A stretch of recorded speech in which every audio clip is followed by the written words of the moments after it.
الحمد للہ وکفى سلام علی عبادہ الذین اصطفى اما بعد لہم ما یشاءون فیہا ولدینا مزید۔ اللہ تعالیٰ فرماتے ہیں کہ لوگوں کے لیے، جنت والوں کے لیے جنت میں وہ سب چیزیں ہوں گی جو وہ چاہیں گے، اور ہمارے علاوہ ہمارے پاس اس کے علاوہ بھی کچھ ہے، مزید ہے، زائد ہے۔ تو اس میں دو باتیں ہیں، ایک تو یہ کہ جنت ہی وہ جگہ ہے جہاں چاہا ہوا پورا ہوگا، ہر خواہش پوری ہوگی۔ ہم لوگ دنیا میں چاہتے ہیں، بس یہ ہماری پریشانی کا حل ہے۔ ہم یہ چاہتے ہیں کہ سب کچھ ہماری مرضی کے مطابق ہو جائے، تو پہلے ہی صفائی سے سن لیں کہ نہیں ہوگا، سب ہماری مرضی کے مطابق نہیں ہوگا جو ہم چاہتے ہیں۔ ہم چاہتے ہیں کہ ہم نے دکان کی ہے، اس میں اتنی آمدنی روزانہ ہونے لگے تو ہماری مرضی کے مطابق ہو جائے، ہو بھی سکتی ہے، اس سے زیادہ بھی ہو سکتی ہے، لیکن ضروری نہیں ہے۔ ہم چاہتے ہیں کہ ہمارا فلاں مریض جو ہے وہ بالکل صحت مند ہو جائے، اللہ چاہے ہو سکتا ہے، لیکن اللہ چاہے نہیں ہو سکتا۔ ہمارا چاہنا اصل نہیں ہوگا، جو اللہ تعالیٰ چاہے گا وہ ہوگا۔ ہم یہ چاہتے ہیں کہ فلاں آدمی کی جان بچ جائے، اللہ چاہیں گے بچ جائے گی، نہیں تو نہیں بچے گی۔ یعنی ہونا وہ ہے جو اللہ تعالیٰ چاہے، ہم جو چاہیں وہ ہو جائے، یہ ضروری نہیں ہے، ہو بھی سکتا ہے، نہ ہو یہ بھی ہو سکتا ہے۔ تو یہ سوچ کر اگر ہم چلیں گے کہ جو ہم چاہیں وہ ضرور ہو جائے، اچھا اتنا چاہنے میں بھی حرج نہیں تھا کہ آدمی انسان ہے، کمزور ہے، چاہتا ہے کہ میری مرضی پوری ہو جائے، لیکن اگر نہ پوری ہو تو پریشان بھی ہو، یہ حق نہیں ہے۔ ہماری مرضی پوری نہ ہو تو ہم پریشان بھی ہوں، الجھن بھی ہو، ناشکری کے الفاظ بھی بولیں، اس کی گنجائش نہیں ہے۔ بھائی ٹھیک ہے، اللہ سے مانگا، اللہ نے دے دیا، شکر ادا کرو، نہیں دیا تو بھی شکر ادا کرو، صبر کرو۔ یہ اجازت نہیں، یہ مقام نہیں ہے، چونکہ حیثیت کو دیکھ کے چلنا پڑے گا نا۔ اللہ تعالیٰ کے مقابلے میں کیا حیثیت ہے؟ ہم جو دعا کرتے ہیں تو وہ دعا تو ہے نا، اللہ میاں کو آرڈر تو نہیں ہے نا۔ ہم سوچتے ہیں کہ بس آرڈر کی طرح پورا ہو جائے، ہم نے یہ بھی کہا اللہ سے، یہ بھی کہا، یہ بھی کہا، اور اللہ نے کوئی ان میں سے کچھ بھی نہیں کیا، تو کوئی اللہ میں ہمارا آرڈر ماننا تھا اللہ تعالیٰ، ایسا نہیں ہے۔ اسی وجہ سے بہت سے لوگوں کو یہ خیال آ جاتا ہے کہ ہماری دعا قبول نہیں ہوتی، چونکہ ذہن میں دعا کا جو تصور ہے وہ یہی ہے کہ جو ہم نے کہا وہ ہو جائے، یہ ہے ہماری دعا قبول ہونا۔ تو آپ یہ جانتے ہیں پہلے سے کہ دعا کے قبول ہونے کا یہ مطلب غلط ہے۔ اگر کوئی آدمی ایسا مطلب سمجھتا ہے تو یہ صحیح نہیں ہے۔ صحیح یہ ہے کہ اللہ تعالیٰ اپنی مرضی سے قبول کرتے ہیں دعا، اور وہ یہ ہے کہ آپ کی حکمت، آپ کی مصلحت، آپ کا فائدہ، اللہ تعالیٰ اگر آپ کی دعا قبول کرنے میں دیکھتے ہیں، بعینہ، جیسے مانگ رہے ویسے ہی دینے میں، تو دے دیتے ہیں، اور اگر نہیں دیکھتے تو نہیں دیتے۔ ٹھیک ہے، آپ نے دعا کی تھی، آپ نے دعا کی اور اللہ نے قبول کرنے کا وعدہ کر رکھا ہے، مگر قبول کرنے کا مطلب جو ہے وہ آپ کا متعین کیا ہوا نہیں ہو سکتا۔ وہ مطلب وہ ہوگا جو اللہ تعالیٰ کی مرضی ہوگی۔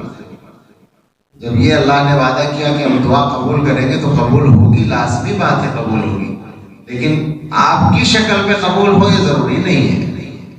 تو بس یہ سمجھ کر اگر چلیں گے دنیا میں کہ دنیا ہماری مرضی پوری ہونے کی جگہ نہیں ہے، اللہ کی مرضی پوری ہونے کی جگہ ہے۔ ہماری خواہشات، ہماری مرضی پوری ہوگی جنت میں، وہاں جو چاہیں گے وہ مل جائے گا۔ آپ نے سنا ہوگا کہ ایک آدمی نے پوچھ لیا تھا کہ حقہ بھی ملے گا جنت میں؟ کوئی گاؤں کا آدمی ہوگا حقہ پینے والا، اس نے جب مولانا نے کہا کہ سب کچھ جو چاہیں گے وہ ملے گا، تو اس نے کہا حقہ بھی مل جائے گا؟ تو انہوں نے کہا ٹھیک ہے مل جائے گا، لیکن آگ لینے کے لیے دوزخ میں جانا پڑے گا۔ ظاہر جنت میں آگ تو جلے گی نہیں، اب اس کے لیے تیار ہو تو ٹھیک ہے۔ نامعقول سوال ہے، جواب بھی ویسے ہی ہے۔ جنت میں بہت سے لوگوں کے ذہنوں میں اس طرح کے سوالات آتے ہیں، بعض گناہوں کے بارے میں سوالات آتے ہیں کہ وہ گناہ کرنے کا موقع ملے گا یا نہیں۔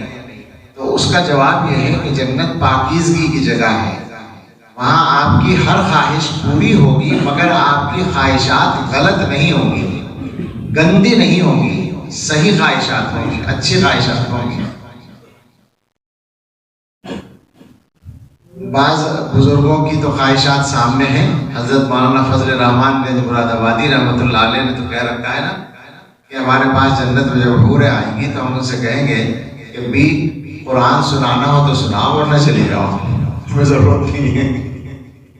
یعنی حوروں سے بھی قاریوں کا کام لیں گے وہ قرآن سنا دو ہمیں، تو قرآن سننے کا جو لطف اور مزہ ہے وہ چکھا ہوا تھا دنیا میں، تو اس لیے حوروں سے بھی یہی تمنا کر رہے ہیں۔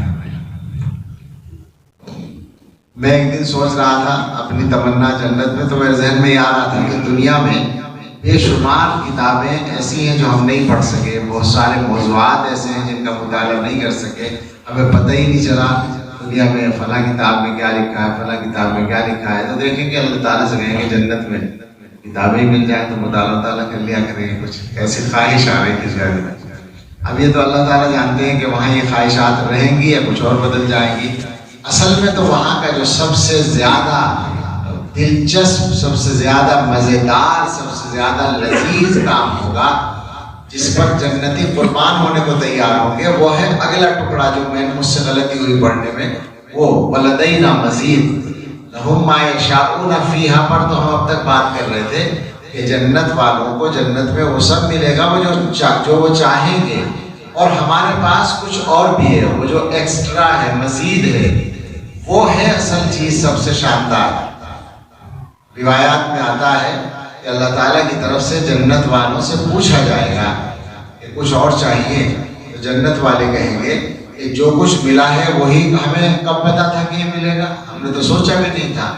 جو کچھ جنت میں نعمتیں ملی ہیں وہ ایسی ایسی نعمتیں ہیں کہ ہمارے ذہن پر ان کا گزر بھی نہیں ہو سکتا تھا، آپ نے عطا کر دی ہے، تو ہمارے سمجھ میں تو نہیں آتا کہ کیا مانگے ہم، اور کچھ کیا مانگے ہم، یعنی سوچنے سے زیادہ جب مل گیا تو اب اور کیا مانگ سکتا ہے آدمی۔ تو پھر ان کے ذہن میں ڈالا جائے گا، یا یہ کہ علماء ان کو بتائیں گے۔ بعض بزرگوں سے ہم نے یہ سنا، مجھے روایت معلوم نہیں گئی ہے یا نہیں، لیکن اس طرح کی بات سنی ہے کہ ہر امت اپنے علماء کی طرف رجوع کرے گی، اور علماء بتائیں گے کہ اللہ تعالیٰ نے قرآن میں فرمایا تھا وَلَدَيْنَا مَزِيدٌ، ہمارے پاس مزید ہے۔ تو جنتیوں سے جنتیوں کو مشورہ دیں گے کہ اللہ سے درخواست کرو کہ جو مزید ہے وہ عطا کر دیجیے، وہ کیا ہے؟ تو پھر باری تعالیٰ کا دیدار نصیب ہوگا۔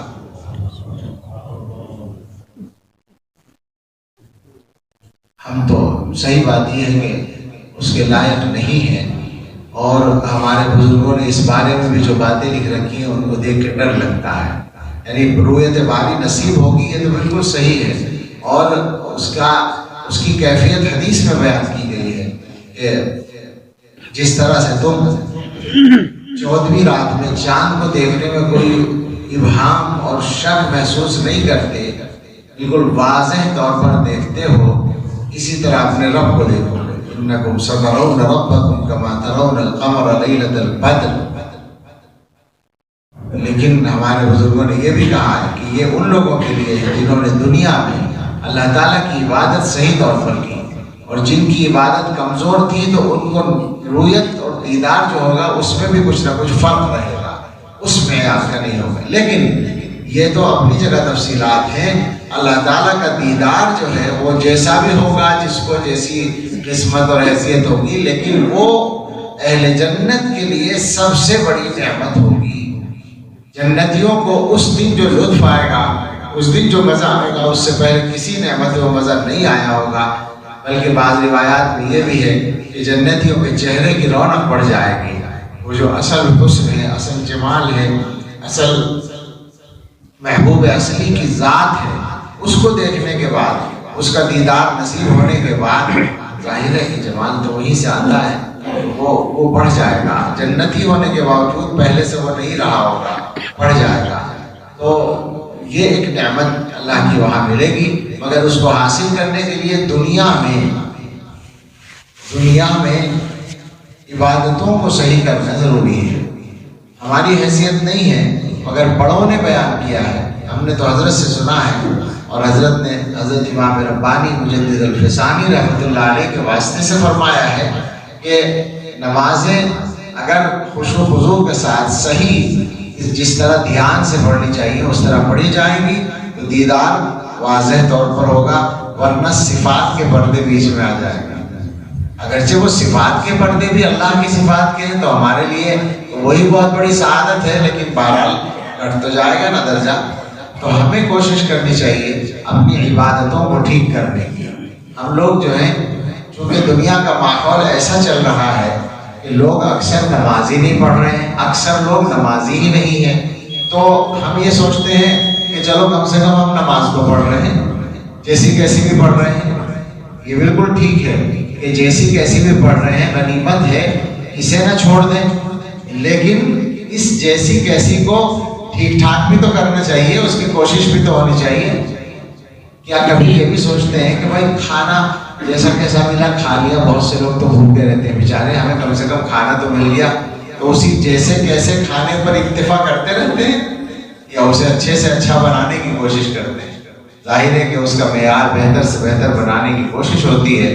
تو عبادت کو بھی یہ سوچ کر نہیں چلنا چاہیے کہ وہ جیسی کیسی ہم کر تو رہے ہیں، ٹھیک ہے کہ نہ کرنے سے بہتر ہے، لیکن جب کر رہے ہیں تو اس کا اعلیٰ درجہ کیوں نہ حاصل کریں؟ ان تعبد اللہ کأنک تراہ فإن لم تکن تراہ فإنہ یراک۔ اللہ کی عبادت ایسے کرو گویا اللہ کو دیکھ رہے ہو۔ کم سے کم اتنا تو ہو کہ یہ ادنا درجہ کہہ رہا ہوں کہ اتنا تو ہو کہ آدمی جو کچھ پڑھ رہا ہے اس کی طرف دھیان ہو کہ میں اپنے اللہ کے سامنے کھڑا ہو کے یہ سنا رہا ہوں، اللہ کے سامنے یہ درخواست پیش کر رہا ہوں، کم سے کم اتنا تو ہو۔ ہم لوگوں کا معاملہ تو ایسا ہے کہ آٹومیٹک نماز پڑھتے ہیں، یعنی سب یاد ہے، یاد شروع ہو گیا اور پڑھتے چلے گئے، بس پکا یاد ہے، سورہ فاتحہ بھی پکی یاد ہے، سورت بھی پکی یاد ہے، تو بٹن جیسے لگا دیا اور چل پڑا، مشین چل پڑی، اس طرح سے 4 رکعت آرام سے پوری ہو جاتی ہے۔ میں اکثر لوگوں سے کہتا ہوں کہ ہمیں دھوکہ ووکہ نہیں لگتا ہے نماز میں۔ ہمارا جو عام نمازی آدمی ہے، کسی نے کہا کبھی کہ بھئی شک ہو رہا ہے، تو میں کہتا ہوں کہ بالکل کوئی شک کی گنجائش نہیں ہے، پکی یاد ہے نماز، 4 رکعت پڑھے بغیر مشین رکتی ہی نہیں ہے، وہ بالکل آٹومیٹک فٹ ہے وہ اپنی جگہ۔ تو یہی ہم لوگوں کی نماز اصل یہ ہے کہ پورا دھیان ہو، ایک ایک لفظ آدمی بول رہا ہو تو ذمہ داری کے ساتھ پڑھ رہا ہو اور یہ سوچ کر پڑھ رہا ہو کہ میں اپنے رب کے سامنے اپنی درخواست پیش کر رہا ہوں۔ تو ایک تو مجھے یہ بات کہنی تھی، چونکہ یہ آیت نماز میں آئی تو اسی وقت یہ ذہن میں آیا کہ اس پر تھوڑی سی بات کرنی چاہیے۔ یہ 2-3 باتیں ہو گئیں کہ خواہشات پوری ہونے کی جگہ جنت ہے، اور جنت کی سب سے بڑی نعمت اللہ کا دیدار ہے، مگر اس کے لیے عبادت کا اچھا ہونا ضروری ہے۔ اس کی محنت ہونی چاہیے کہ ہم عبادت صحیح کریں۔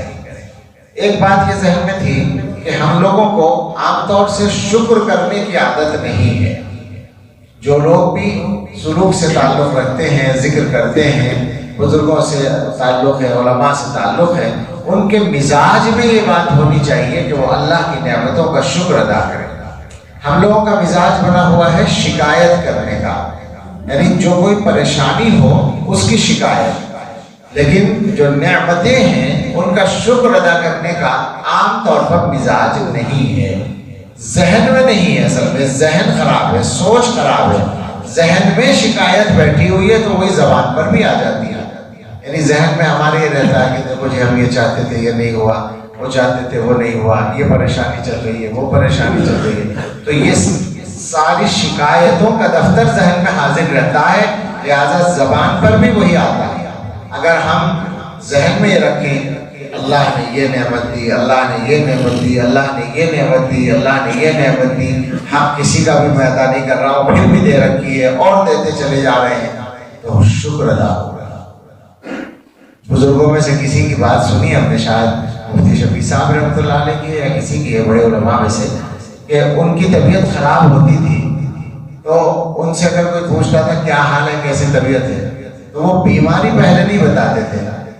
مثلا ان کو غالباً دل کی تکلیف ہوئی شاید، تو اب آپ سوچیں دل کی تکلیف تو آدمی سوچتا ہے کہ تو سب سے بڑی تکلیف ہو گئی مجھے، لہٰذا بالکل بتاتے ہوئے بھی ڈر لگ رہا ہے اور بتانے میں آواز بھی ہلکی نکل رہی ہے اور یہ ہو رہا ہے وہ ہو رہا ہے، شکایت کا انداز۔ ان کا طریقہ یہ تھا کہ حضرت کیا حال ہے؟